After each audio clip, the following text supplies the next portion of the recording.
Again,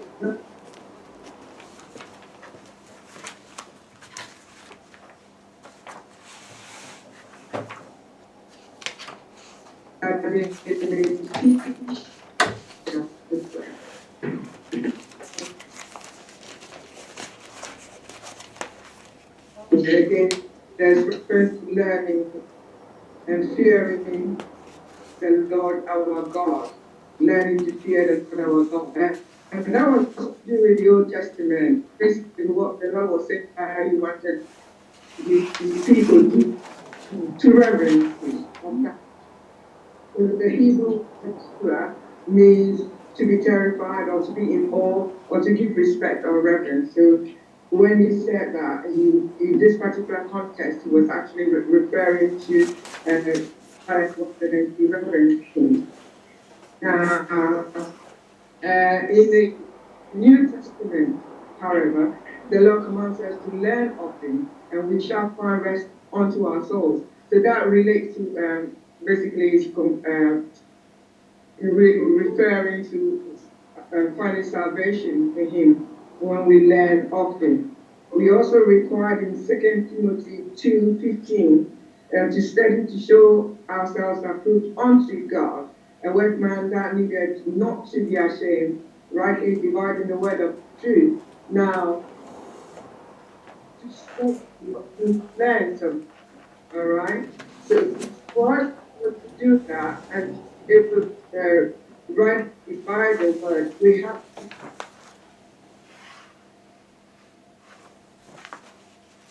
to, all right? So then what is learning?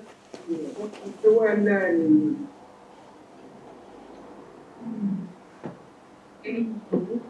Yes, gaining knowledge, okay.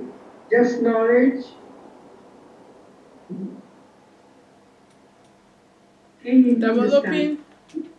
Knowledge, understanding. Developing a new skill. Yeah. According to the dictionary, learning can be described as a relatively permanent change in the behavior of an individual as a result of experiences or discoveries. Are you sure this camera is on? Yes, sir.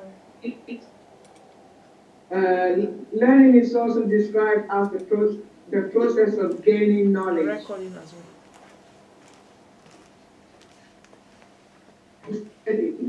And it's also described as change, which is brought about a new skill, understanding, or understanding something new, or changing an attitude. So we can see a reference to permanent change of behavior as a result of experiencing. Again, the second definition talks about development. No, that's the third definition. And the second one talks about process.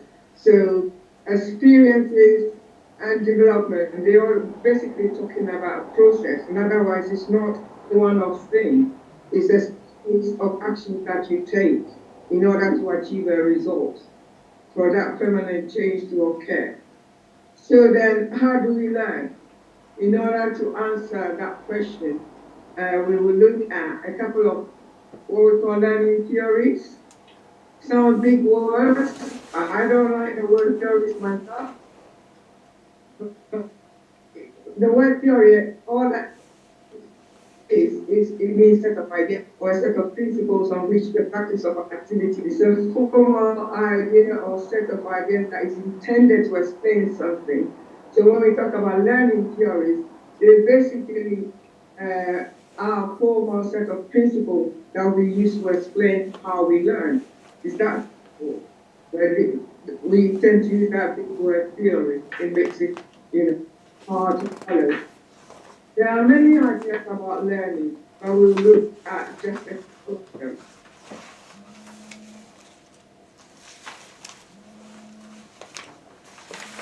The first one we look at are learning processes.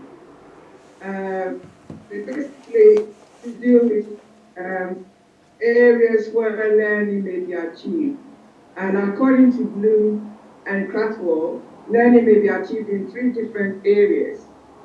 These are referred to as learning domains or categories. The first one is cognitive, which relates to thinking skills or is concerned with knowledge and intellectual skills. And the second one is to do with affective, and that relates to our feelings, emotions, or attitudes. The third one is the psychomotor. Motor is to do with movement, so it relates to muscular or physical skills. Now, in order to help you remember this, if you think knowledge is related to cognition, C and attitudes related to affective, A and A.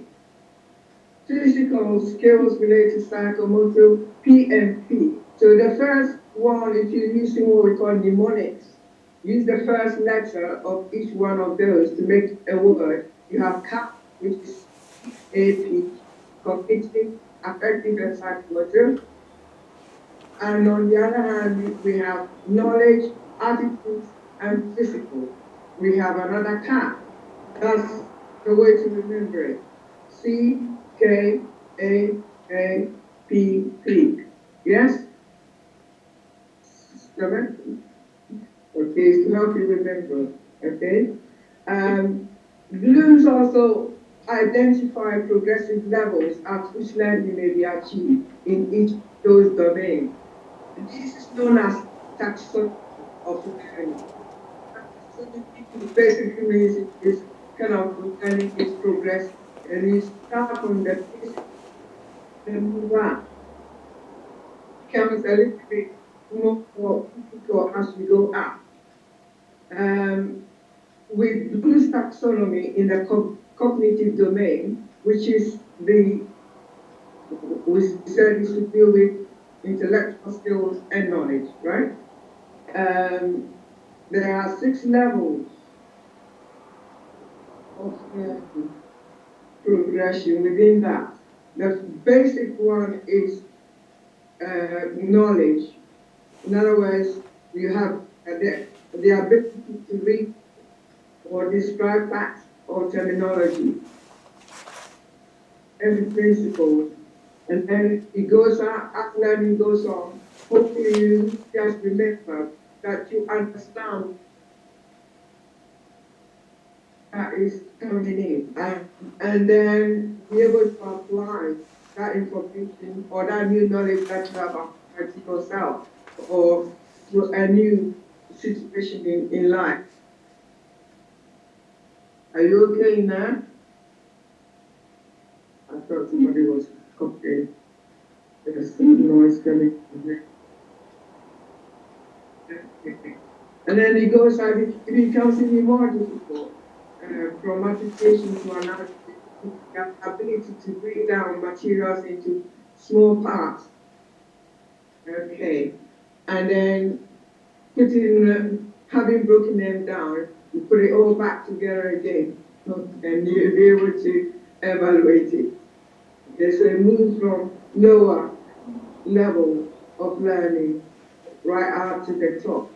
Now, this type of course, whenever you're doing a certificate course, it normally goes only up to application. Diploma level normally is at analysis, and degree courses is beyond that. That's when it goes to synthesis and evaluation. This particular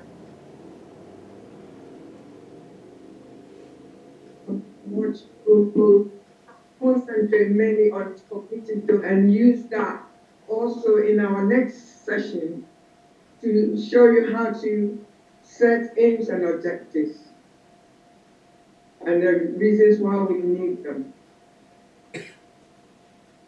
Is it okay so far with everybody? Can you hear me? Okay.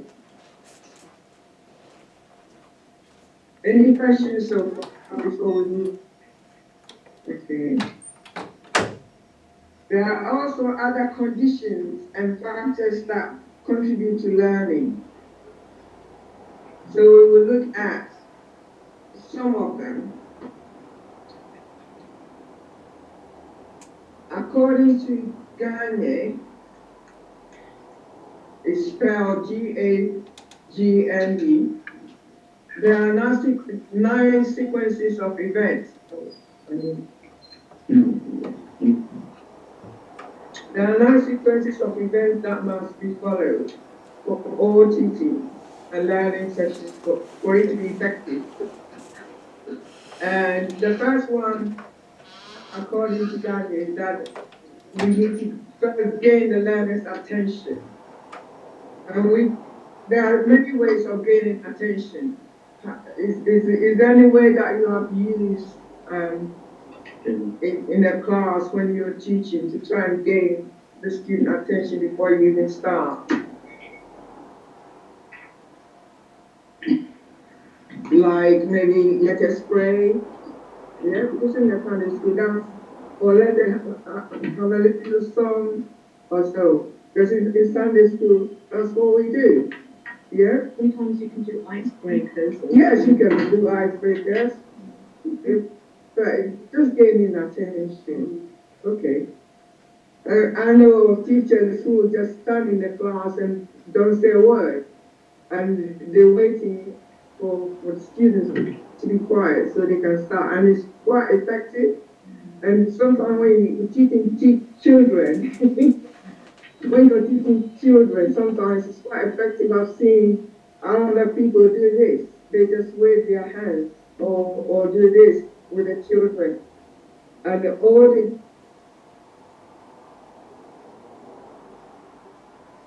the children see them. Oh, seeing it work with them, all kind of thing. Wow, that's over. You have, it's something that the children,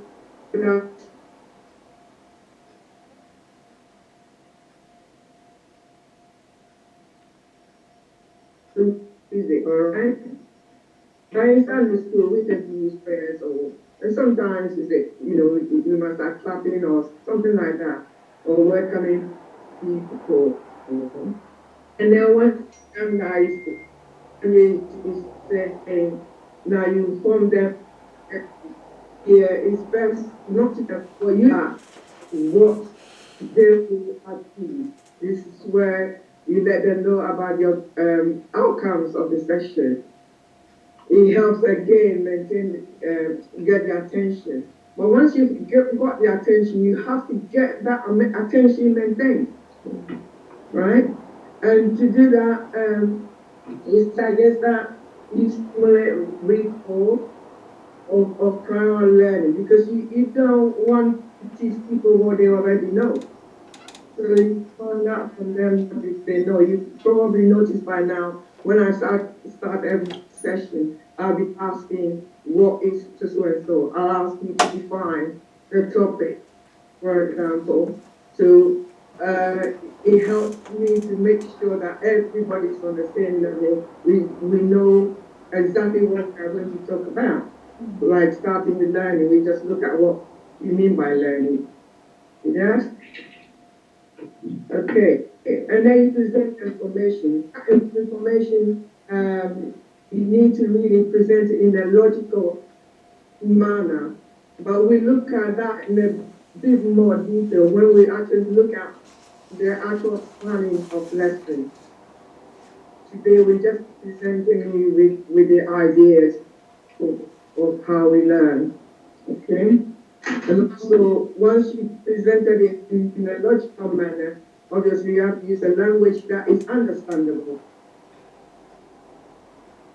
And then during the class, you're expected also to provide guidance, in other words, support individuals to remember the information. Like just now, I demonstrated when I talked about cognition, affective domain, and the psychomotor domain. I said, if you use the first letters for each one of them, you get CAP, right? It helps you to remember. That is that kind of thing. So throughout your lesson, you actually support individuals to to remember the information that is going in. This was just an example. You also elicit their performance by getting them to demonstrate that they actually understand what has been taught. And then you get feedback as well as assess their performance.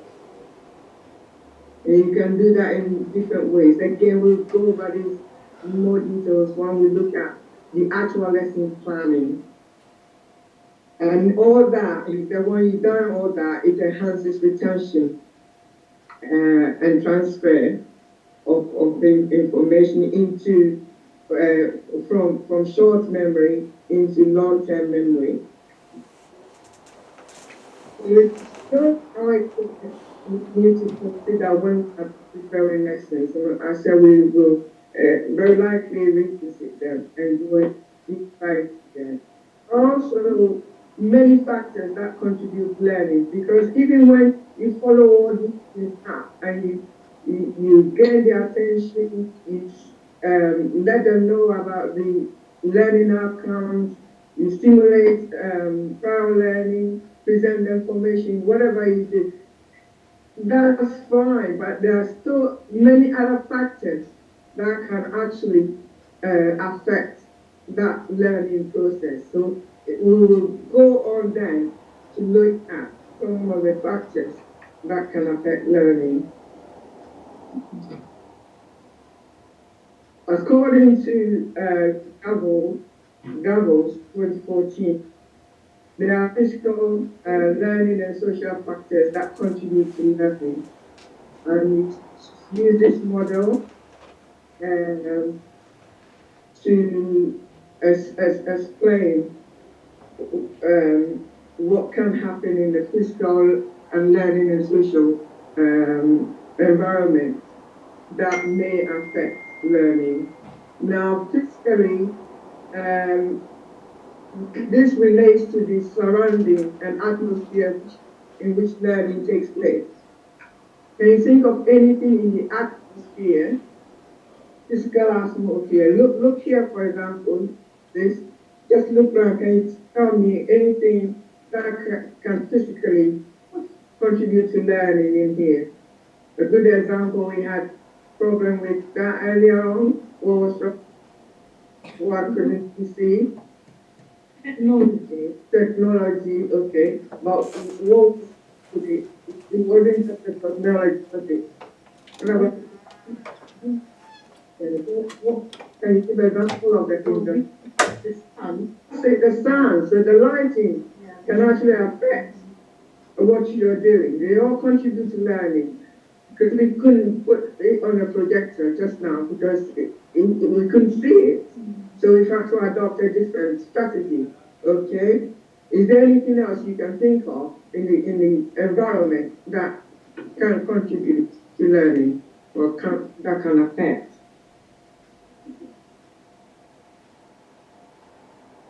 I think if you're in an atmosphere, the correct atmosphere, for example, if you've got noise, right, if you've got noise, that's good. It will all affect that. Also, if you think about the weather, also, if it's too cold, you just can't concentrate. If it's too hot, you can't concentrate. Now, if the room is very untidy, it can cause problems. It's even accident prone if it's very untidy. Okay. Also, what's the room layout? But we will kind of go a little bit deeper into that when we actually look at group dynamics later on. So also, in relation to the social environment, that one relates to how you help put your students at ease. And it's important, and from my own personal experiences of teaching for many years, if the teacher-student relationships are not very good, the learning is affected. If there is any problem between the students themselves, if they don't get on well themselves, it affects the learning process because they don't feel comfortable sitting in the class, they don't feel accepted, and they feel miserable, hardly do they concentrate on the learning process. So it's important right at the beginning of any module, of any class at all that you have, or any course that you do rapport right from the word go. This is where your breaking comes in. And then you build on that gradually. Make sure you become not you are friendly but not over friendly, because you have to maintain your professional boundaries as well. So you are friendly and approachable, yes, and the students can relate to you, and they can relate to each other. So if you spot any problems between them, again, that's where counseling skills and support comes in. I'm always saying, it's always good to have counseling skills as a teacher. But if you don't have them, that's fine. But it's good to really have these, because you need them a lot of the time. Praise God.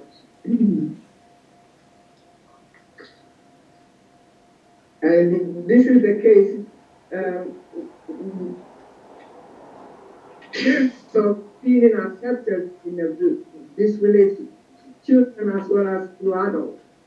Everybody needs to feel that they are for them to move on. There's also the learning environment that relates to giving our section a purpose. That it's important that we state our aim in nobody knows what it's about. This is like just going to the end of the middle of the road and say, well, I'm driving to Manchester. It's never been there before, or it's never looked at the map. You have a map to do it. You just sit in your car and you drive. Where are you going? You don't know yourself, okay? So your aim is like, where you're going. It really helps you. And then your learning outcomes is the steps that you take to get there. So you need to give that purpose to your learning, your lessons.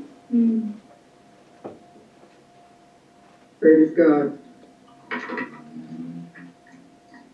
Now, another model that reflects factors that contribute to learning is that of Maslow, and it's known as Maslow hierarchy of needs.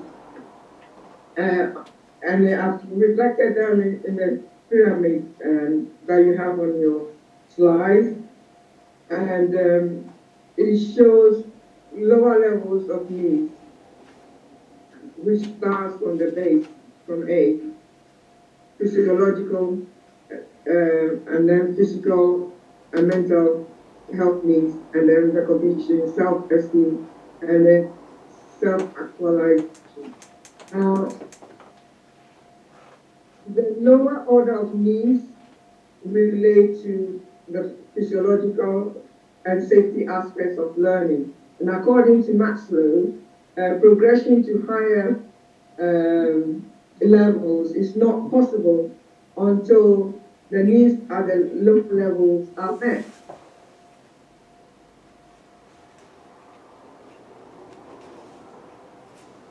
So when you think about using it to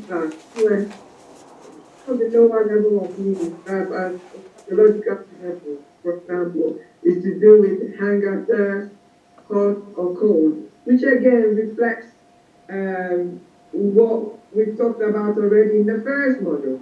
They're kind of pretty similar in a sense. Okay? They basically are ideas, but they are good ideas. It doesn't necessarily mean that they do this right, but they are good ideas. And we can fix them.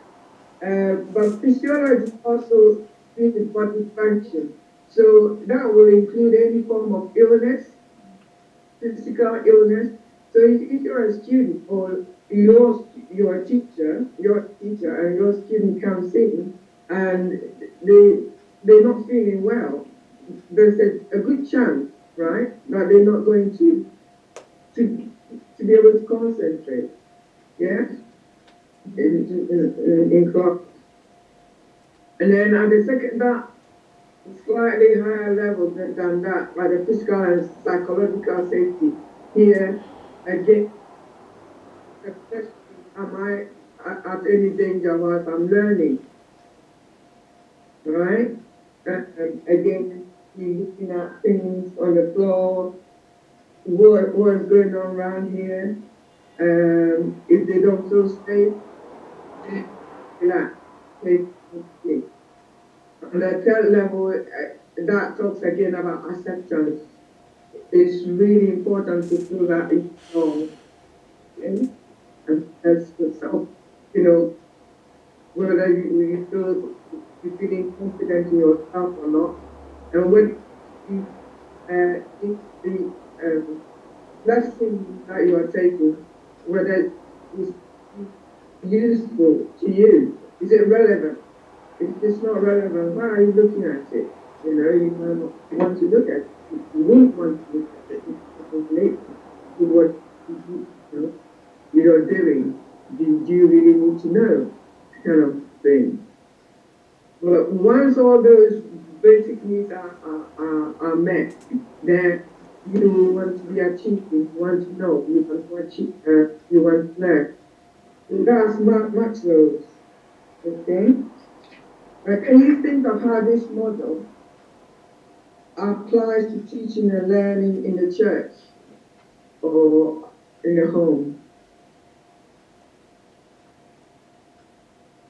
Anybody from APC can answer as well.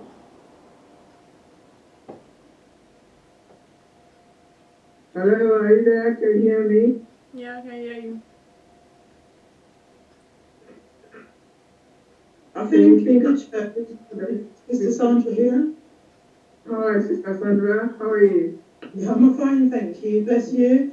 I think in the church it can be difficult if people come in and they come in with, I suppose, certain needs or they're in crisis. Yes. If they're sitting there and listening to a sermon, a message, or a teaching, Yes. they just want their needs to be met, basically. And so that, their immediate needs for them needs meeting. So to hear a sermon is not really they're not going to concentrate on the message. That's right. You can help me. Yes, well done there. Anybody else? That's great answer.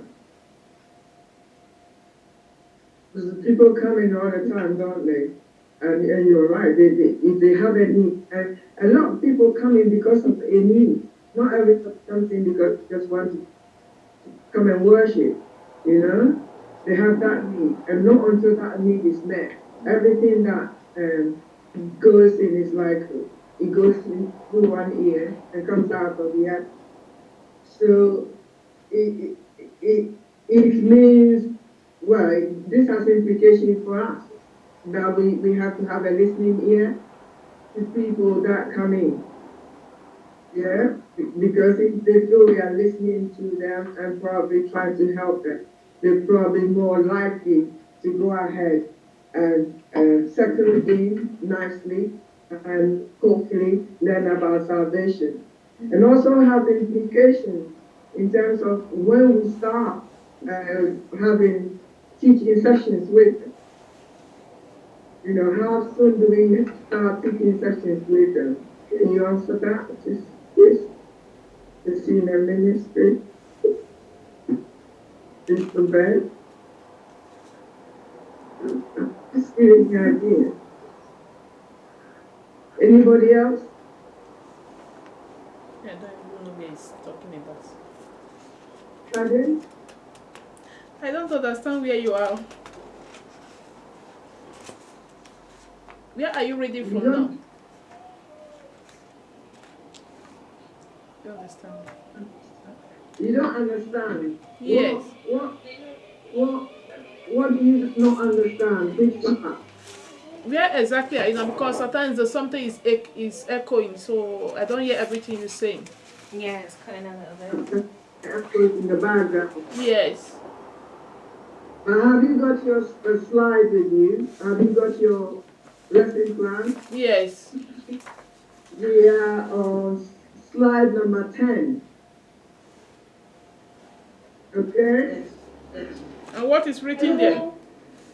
We are looking at Maslow, and we said that when people are hungry, or hot, or cold, or thirsty, or they have basic needs, right? Okay, is it safety and security physiological? Yeah, that's the bit we're looking at. Physiology is to do with the body function. Hello, So it affects, Mrs. Sunderland. We haven't got a very good sound either. In Sunderland, it's sort of, Or is it the sound is sort of muffled. still 10? I don't know where 10 is. Did you say I can hear you very clearly from this end. Can you, right? You know, the I wonder if it's our,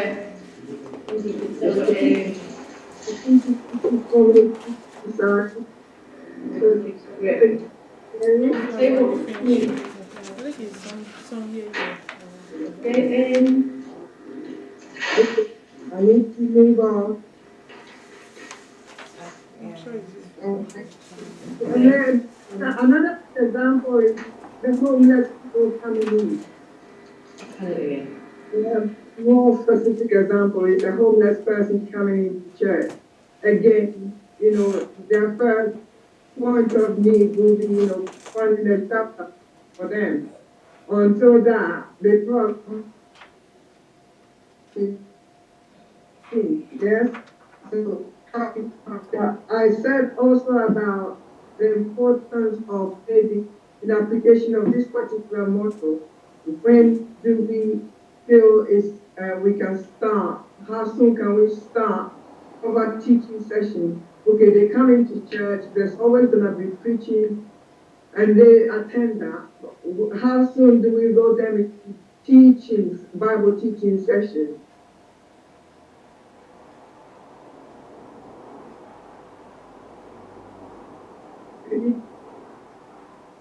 Can answer this, you know.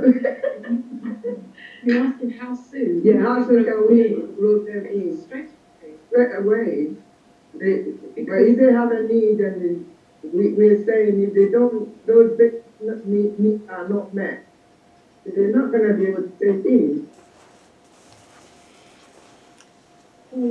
Then I think it depends on the individual. Right, that's a very good. It depends on the very individual. Some people have a need, but they also want to. Albeit they might not learn as effectively, you know, as compared to if their needs are there. Okay, others you may have to wait a little while, and I know that from experience of a particular lady that about not confident for